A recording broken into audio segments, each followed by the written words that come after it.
So as a biblicist studying the Bible, I realized this is significant. And so the question is, well, isn't love enough? Well, you could say that, but the apostles are saying there must be something that happens in a woman when she feels unloved. She reacts in a way that she thinks is the loving thing to do, but in the man's world it appears disdainful, contemptuous, belittling, and disrespectful. She doesn't intend that. That's not the goal. And so my mission has been to help men decode that. But also I say to women, if you misrepresent yourself, you're going to be misinterpreted. If at the end of the day you're not trying to diss him, but he thinks you are, you need to develop a new vocabulary to disarm him that that's not your intent. I want to ask you a question. Many marriage experts either come from a home environment where they had great examples from their parents of how to do relationships and marriage, and others not so great. Do you fall into one of those two camps? I do, and that's an intriguing observation. In fact, I spoke to the 12,000 students at Liberty University on this phrase that we've all learned and heard, the wounded healer. And I described myself as that wounded healer. My mom and dad divorced when I was 1. Then they remarried each other, but they separated for another 5 years. My dad attempted to strangle my mother. I witnessed that, we think, when I was around 2.5. And that left some really deep wounds. And we were not Christ followers, didn't know the Lord. I eventually was sent to a military school from 8th grade to 12th grade at Missouri Military Academy. Film Billy Graham put out called For Pete's Sake was being shown at the theater, and I went with some cadets and I heard the message that God loved me, that Christ died for me, that I could be forgiven. I was thinking about going to West Point. I'd met with my congressman, the president can make a recommendation. But when I found out Billy Graham went to Wheaton, I pivoted and went to Wheaton. And my freshman year, my mother prayed to receive Christ. My sister, who was older, prayed to receive Christ. My brother-in-law, who's a professor, prayed to receive Christ. And my father prayed to receive Christ. And they changed. Mom began to speak for Christian women's clubs. Dad would drive her around. But that woundedness within me, I think, triggered my desire to help people like my mom and dad. You know, I thought if I could go back now, knowing what I know, and speak to my parents who are in their 30s, I would have a message for them. And that's the message I want to give to other people. I'm burdened for the little boys and girls out there like me, and moms and dads who have goodwill, but don't know how to do their relationship. There are these honest misunderstandings. Does that make sense? It does make sense, and I'm so glad that you're purposing to do that. What a miraculous story of epic proportions, the way that God saved you and then began to save those in your family. So Emerson, you've written a book called Love and Respect that millions of people have read and benefited from. What inspired you to write that book, and why did you call it Love and Respect? Good question. I pastored for 20 years, and I stumbled across Ephesians 5:33 one day, which is the summary statement to the greatest treatise, many would say, on marriage in the New Testament. And it's the summation where a husband is commanded to love and a wife is commanded to respect. And I realized no one debated the idea that a husband ought to love his wife, but the idea of respecting a man, I mean, women would say, you know, he hasn't earned it, he doesn't deserve it, I don't feel it, I'm not going to be a hypocrite, I'm not going to feed his narcissism, I'm certainly not going to secretly, you know, somehow enter into your agenda about returning to patriarchy, I'm not going to be a doormat, I'm not going to worship him and kind of bow down to him. But other than these things, Dr. Emerson, I'm really open to hearing. Yeah, exactly. Exactly. So we realized, though, that because I went to military school, issues of honor, you and I know as a man, we serve and die for honor. We're motivated by the idea. We respect each other. We don't show each other contempt unless you want to have an enemy. And in fact, one husband said to his wife, I love you so much I would die for you. She said, oh, Harry, you keep saying that, but you never do. You know? But nonetheless, you and I serve for honor. And we're motivated by that. But women weren't feeling the same way. But as I meditated on that Ephesians passage, apart from some of the cultural, social, political issues, I thought, what happens when Sarah feels unloved? And Sarah and I have been married since 1973, and she has a tendency to react in ways that appears disrespectful to me. Very rarely do I doubt that she loves me. I know she loves me. I just don't think she likes me. One time she chased me around the house with my love and respect book saying, what would you say to a husband treating his wife the way you're treating me right now? Right. So, we have our heated fellowship as well. But I realize that Sarah reacts in these negative ways that appears disrespectful to me. And when I feel disrespected, I end up reacting in ways that appear unloving to her. 85% of those who withdraw and stonewall is the male. And of course, that just crushes the heart of a woman when we disengage like that. So we've asked 7,000 people this question, Kirk. When you're in a conflict with your spouse, do you feel unloved at that moment or disrespected?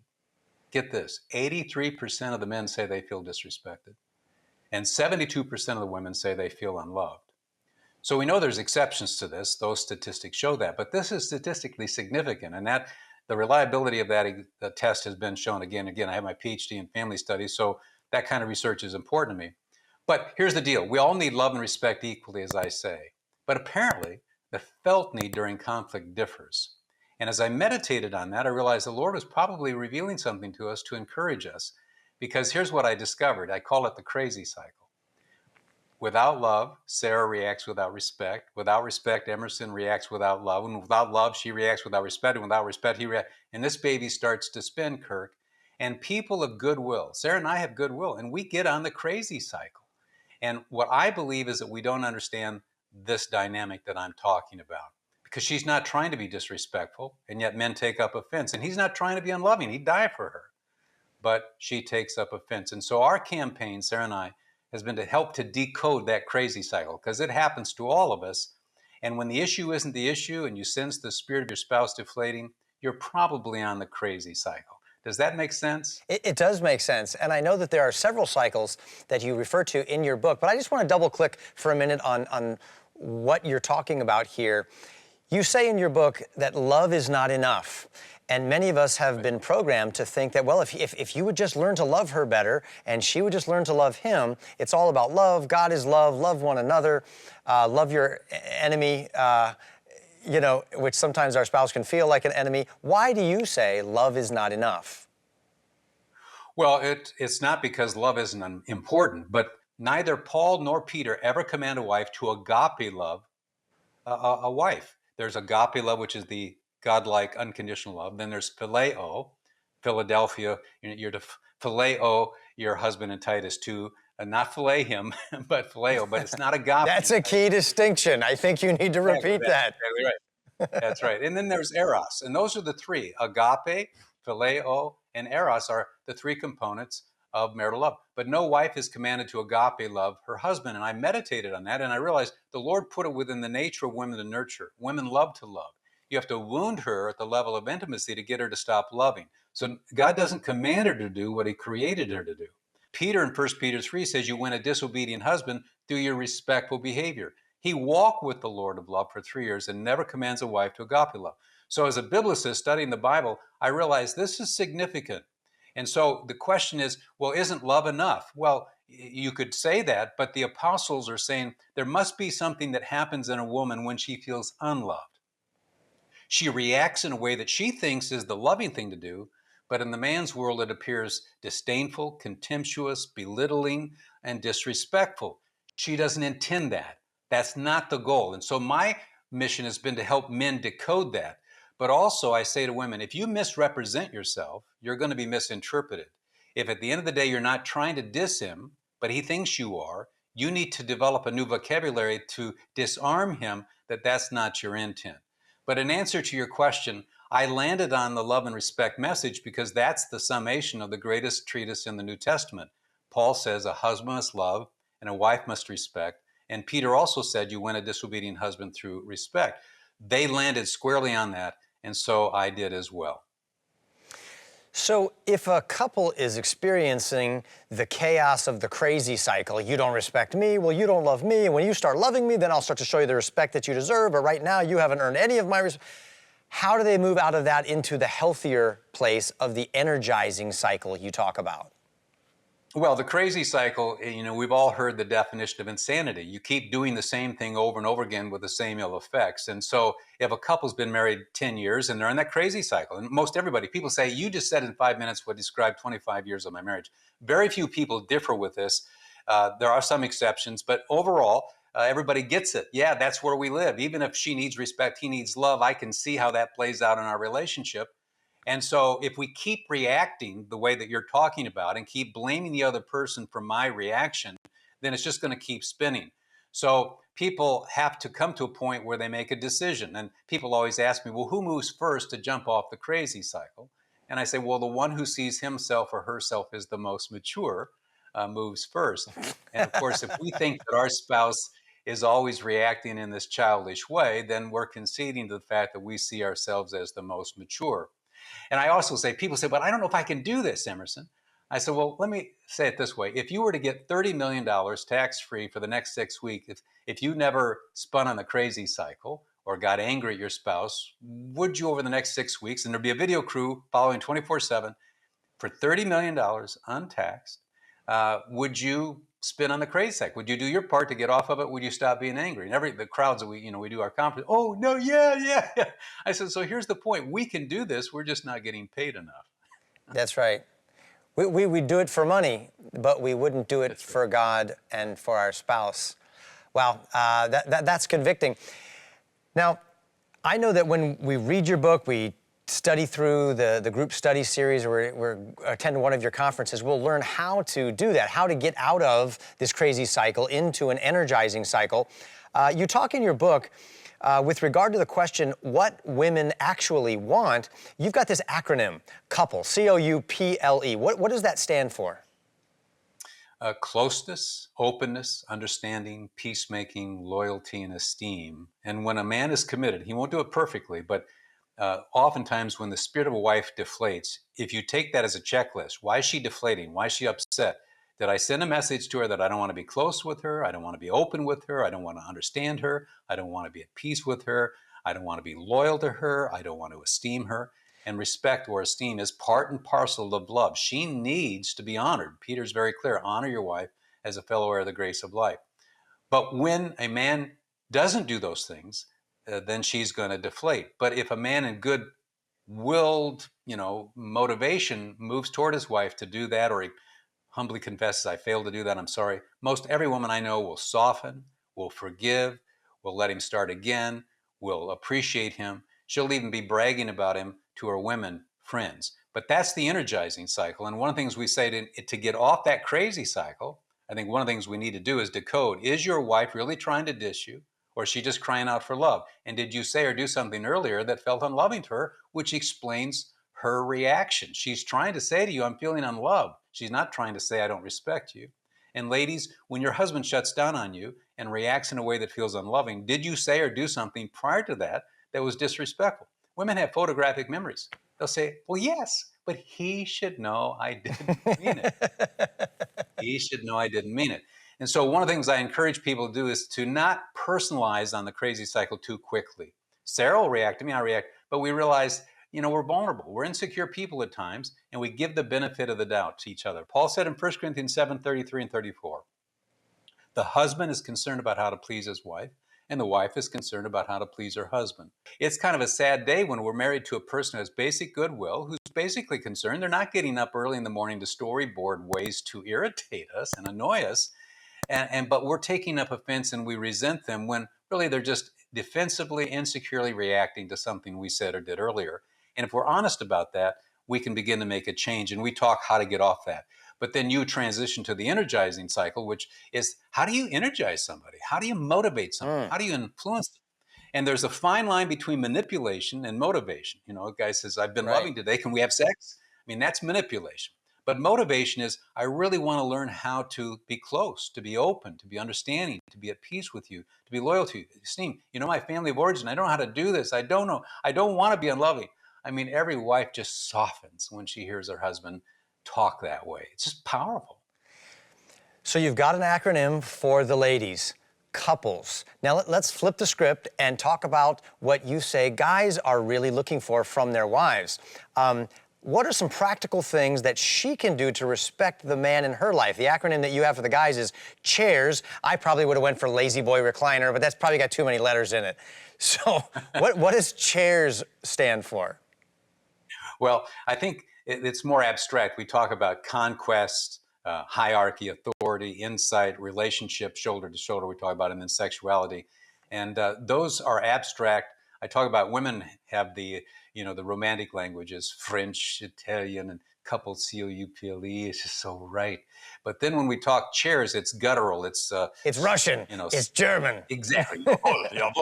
And so instead of trying to unpack that, I think the thing I always begin with, let them read that, because I go into the fuller development. And I will say that almost every man who's read Chairs says, that's me. That's me. That's who I am. That's who your son will be.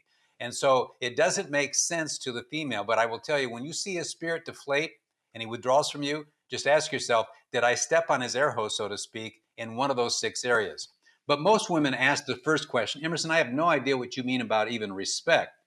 And in psychology, we talk about it as unconditional positive regard toward the spirit of another person. Unconditional positive regard toward the spirit of a person.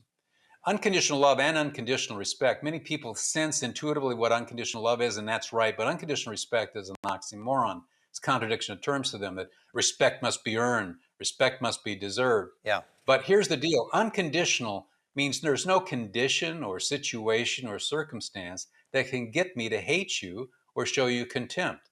God's command to me is to be loving and respectful apart from you.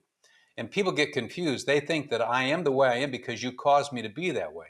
Yes, they affect us, but they don't cause us to become a contemptuous, hateful person. They don't have that power. That's a choice I make.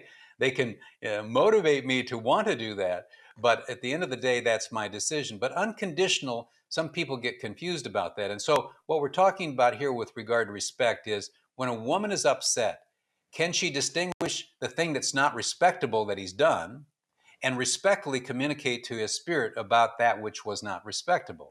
Every male leader toward another man, that's how he approaches. He honors the inner man while he confronts those things that aren't honorable. He never shows contempt toward the spirit of the man, because when you do that, you've got an enemy and you're going to lose his heart.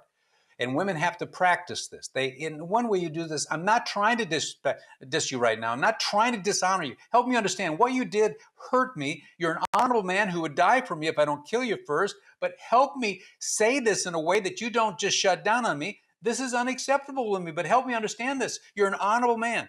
See, she's going back before. She's confronting the behavior without disapproving the male spirit. And that's an art and a skill that has to be developed. But we talk about respectful attitude coming at his spirit from your demeanor. And when a woman is upset, the University of Washington study that she shows these gestures of contempt. The eyes darken, the face sours, the sigh, the rolling of the head and the eyes, the hand on the hips, the scolding finger. All of these are maternal, but in the male world, they're mothering, they're disrespectful, they're belittling. And so she ends up misrepresenting herself. So she has to let him know that that's not her mission. Her mission is, I need something from you that only you can meet. And I'm feeling insecure, and I need you right now to understand my heart. So how do I say this without offending you? He'll engage that. And I tell women, try it out for a while and see if what I said isn't true. Emerson, before we wrap our time up together, tell me about this book that you have that is helping mothers and sons. The respect message, as I said earlier, mothers and wives want to do what God wants them to do. They want to do what's right in their marriage. They want to do what's right in the family. And what happened with the respect message, women began to realize, wow, this is really working in the heart of my husband. His spirit is softening. He's moving toward me. He's connecting. And then they had this light bulb. I've got 3 sons. I wonder if I apply this respect message to my boys, whether or not it will work. Well, Kirk, hundreds, if not thousands of mothers began to write me and tell me what happened. And the Mother-Son book is really the result of all these testimonies, story after story after story, of how mothers used a few vocabulary words that were different. Women love to love. They're going to say, love you, love you, love you, love you, love you. And they need to keep doing that. But every so often, say, I really respect this about you. What you did here is very honorable. A few vocabulary words. In fact, Focus on the Family did an interview of me on this, and then they distributed these things for 5-minute clips for about 10 different sessions, and 100,000 women signed up for this. So there's a tremendous desire in mommy's hearts to do the best that they can in relationship to their sons. And this is a niche that I discovered that I want every mother to know about it. At least just look at it. You don't have to buy into it right away. And don't use it as a formula on your son to get him to obey you. See it as a need that he has a need from you that only you as his mother can fulfill. And it does revolve around what I call the respect effect. Emerson, I have loved this conversation, and I have such respect for you. Oh, I love you. Thank I love you. you. I love you. Thank you for your wise words today.